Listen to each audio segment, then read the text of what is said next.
ఈరోజు ఈరోజు క్రిస్పీ వడప్పలు చేసుకుందామండి. 2 గ్లాసుల బియ్య పిండి తీసుకుందాము. ఫస్ట్ ముందుగా 2 చెంచాల శనగపప్పు నానబెట్టుకోవాలి గంట ముందు.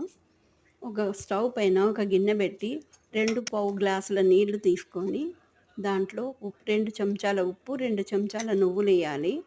ఇందులో కారం పొడి కలిపి నీళ్లు మరిగేటప్పుడు ఆ పిండిలో పోసేసి కలిపి మూత పెట్టి ఒక 2 నిమిషాల తర్వాత చల్లారిపోయినాక తీసి కొంచెం నీళ్ళు అద్దుకొని పిండిని తడుపుకోవాలి. ఈ మాదిరిగా తడుపుకొని బాణీలు పెట్టి నూనె పోసేసి చిన్నగా ఒత్తుకొని వడప్పలు ఆయిల్లో వేసి చేస్తుంది ఒత్తుకోవాలి. క్రిస్పీగా వస్తాయండి. ఇవి తింటే బాగుంటాయండి క్రిస్పీ వడప్పలు.